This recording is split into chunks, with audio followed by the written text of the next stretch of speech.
bien en santé. Pour mordre dans la vie à pleines dents. Des experts, des astuces, complices de votre vitalité. Isabelle Huot. Bienvenue dans mon balado qui parle de santé. Je ne sais pas si vous avez l'habitude de déjeuner le matin ou si vous êtes plutôt jeûne intermittent. C'est vraiment la mode. Il y en a beaucoup qui vont commencer à manger vers midi. Moi, j'adore le petit déjeuner et je m'en passerai pas. Qu'est-ce que vous avez l'habitude de manger le matin? Est-ce que vous optez pour un pain 100% grain entier avec des protéines? Vous savez, tout au long des épisodes, j'ai parlé de l'importance des protéines, l'importance de fractionner l'apport protéique dans la journée. Donc, d'avoir à peu près 15 grammes le matin de protéines. La même chose le midi, la même chose le soir. Il y a également le gruyot, les céréales à déjeuner ou peut-être vous êtes plus œuf, bacon. Et là, j'avais envie, vous savez qu'à chaque fois, je commence avec une question du public. Et on commence avec la question du jour. Et après ça, je vous reviens. Vous allez voir pourquoi ma table est si bien garnie. Bonjour Isabelle, je m'appelle Félix. Je voulais savoir quelles sont les meilleures céréales pour déjeuner. Merci. Merci Félix pour ta question. Vous savez que les meilleures céréales, là, je vous dirais, sont peut-être pas sur la table. C'est quoi les meilleures céréales? Le gruyot. Parce que le gruyot, c'est quoi? C'est de l'avoine. L'avoine contient ce qu'on appelle des fibres solubles qui vont aider à faire baisser le mauvais taux de cholestérol. Moi, j'adore le gruyot. Mais quand je dis gruyot, là, Félix, ça serait pas de prendre le gruyot, mettons, les sachets déjà aromatisés. Parce qu'à partir du moment où on a mis des saveurs, on peut passer de 0 sucre ajouté à 15 grammes de sucre ajouté, l'équivalent de 3 cuillères à thé de sucre. Fait que je dirais ça serait trop sucré. Mais mettons gruyot, puis peut-être une cuillère à thé de sirop d'érable, parce que là, on rajoute 5 grammes de sucre, c'est quand même mieux que 15. Sinon, on peut mettre des raisins secs, des amandes s'il n'y a pas d'allergie, puis là, ça fait un gruyot bonifié ou encore le gruyot du lendemain là, qu'on fait la veille qui est super populaire.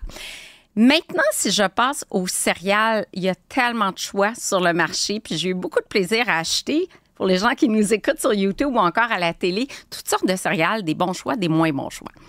Moi, mon coup de cœur, puis je vais décevoir Félix, les enfants n'aiment pas ça, mais bon, si vous aimez ce type de céréales, le meilleur choix, je l'ai ici. Shredded Wheat, c'est pas mal les meilleures céréales sur le marché. Pourquoi? Parce que je vous lis la liste d'ingrédients. Blé de grain entier. Hey, c'est tout. T'as un ingrédient, on a 0 mg de sodium, on a 6 grammes de fibres, donc c'est une excellente source de fibres. Là, on doit toujours regarder pour quelle portion de consommation. Ça, c'est pour une tâche. J'ai 6 grammes de fibres, c'est super. J'ai 0 sucre, c'est sûr. J'ai juste du blé entier. J'ai 5 grammes de protéines, à peu près l'équivalent d'un œuf, un petit. Parce qu'un œuf moyen, c'est 6 grammes. Et donc, excellent choix de céréales. Mais je sais que les enfants n'aiment pas beaucoup. Donc, j'ai comme un compromis. Tu dis, bon, on y va vers les Cheerios. Dans le cas des Cheerios, à ce moment-là, j'ai 1 gramme de sucre. Donc, très, très peu de sucre aussi. Par contre, c'est sûr que j'ai moins de fibres. J'ai la moitié des fibres des Shredded Wheat, mais je trouve que c'est quand même un beau compromis. Là. Je vais avoir 3 grammes de fibres. C'est une source de fibres. J'ai peu de gras. Le premier ingrédient, c'est avoine entière. Donc, j'ai toujours mes grains entiers. Puis, si ça plaît, ça serait quand même un bon choix. Je continue dans mes bons choix. Ici, les All-Bran Flakes. Donc, ça peut être aussi les Bran Flakes, les flocons de blé entier, en fait. Premier ingrédient, blé entier. Deuxième ingrédient, son de blé. Sucre en 3e place. Là, on va commencer à voir apparaître du sucre. Mais malgré tout, pour ma portion d'une tâche, j'ai 5 grammes de sucre. Moi, là, quand une céréale a 5 grammes de sucre, un sachet de sucre, je me dis, ça passe. T'sais, on n'est pas dans le 3 sachets de sucre, dans le 4 sachets de sucre. On a un sachet de sucre dans la portion d'une tasse et j'ai 5 grammes de fibres. Fait qu'on sait, plus on a de fibres, plus ça va ralentir la vitesse d'absorption des sucres. Donc ça serait un autre bon choix. Un petit peu plus de sodium. Je suis étonnée de voir souvent des céréales à déjeuner qui ont comme plein de sel. On goûte pas le sel, mais pour les gens qui font de l'hypertension, c'est important de surveiller la teneur en sodium, incluant des céréales à déjeuner. Donc, ça ici, ça serait un autre bon choix. Déjà, 3 bons choix. Je poursuis pour les gens qui ont un cholestérol élevé. Donc, céréales plus adultes, All Bran Buds. Pourquoi Buds? C'est qu'on a rajouté du psyllium, c'est une fibre soluble et la fibre soluble va contribuer également à réduire le LDL cholestérol, le mauvais cholestérol, premier ingrédient du son de blé. Par contre, quand je regarde ma portion d'une tasse, j'ai vraiment quand même beaucoup de calories, j'ai beaucoup de glucides, j'ai 36 grammes de fibres par contre pour une tasse. Fait que eux conseillent de prendre un tiers de tasse, qui est plus raisonnable, qui va amener quand même 11 grammes de fibres, soit 39 de l'apport quotidien recommandé, 3 grammes de protéines, bon, peu de gras comme la plupart des céréales.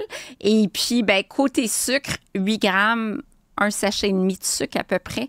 Donc, voilà pour les céréales. Quand même un bon choix. C'est pas mes meilleurs parce qu'il y a un petit peu plus de sel aussi.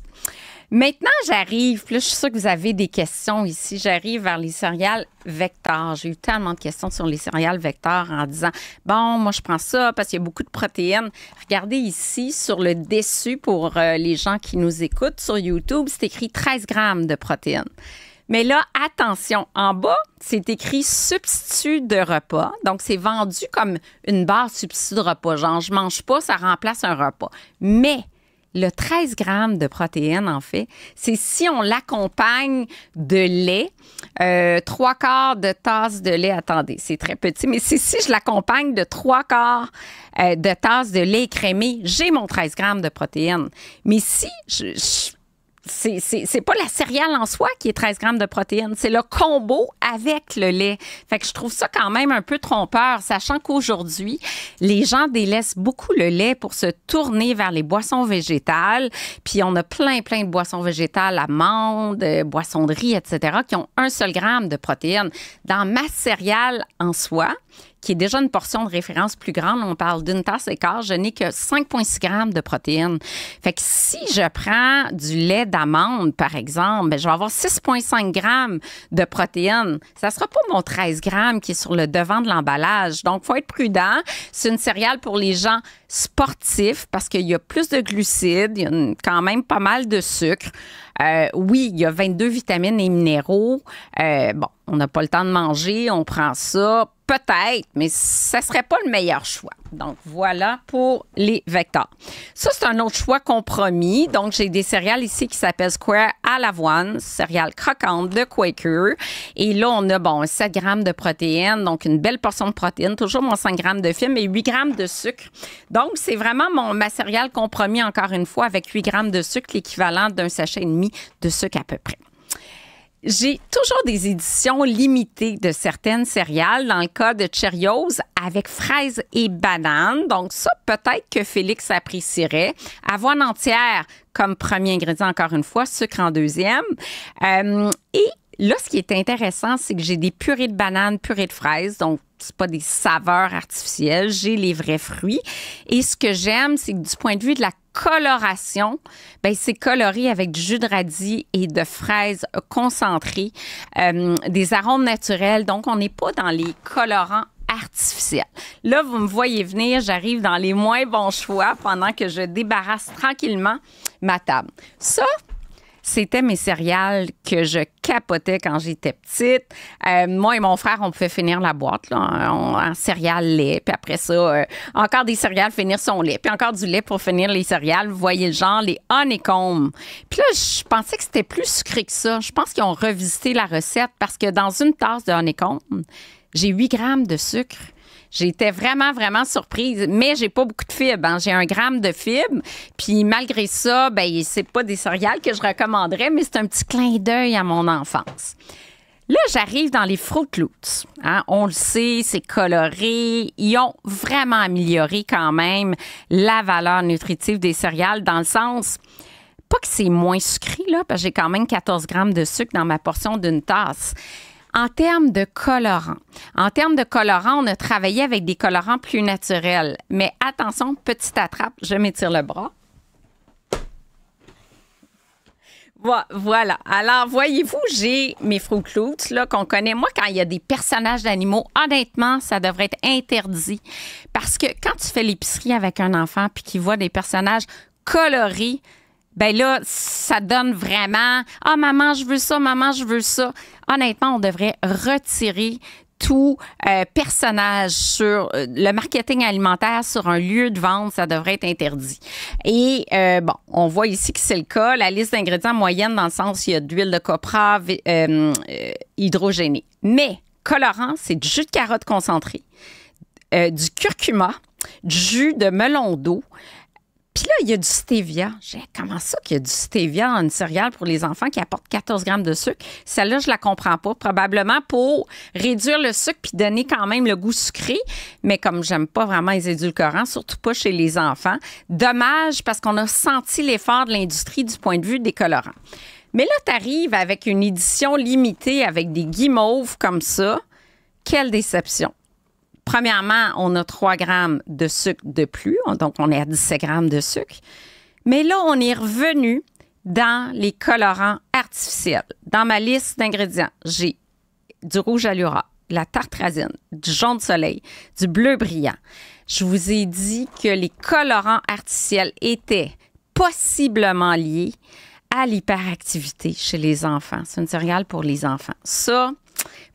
Ça m'a vraiment déçue. Puis je dis un effort quand même du point de vue des saveurs aux colorants artificiels. Puis là, on a une édition limitée, puis on revient, ou nouveau, du moins, je ne sais pas si c'est limité, mais une nouvelle céréale, puis on revient encore avec des colorants artificiels, vraiment poche. Sugar Crisps, ben le nom le dit. Premier ingrédient, c'est du sucre. Et on a 22 grammes de sucre. Donc, c'est la céréale la plus sucrée que j'ai trouvée sur le marché pour la portion d'une tasse. Donc, on le sait de toute façon avec le nom. Et on a encore un personnage. Donc, ça ne serait pas des céréales recommandées à Félix. Alors, voilà pour la belle question de Félix.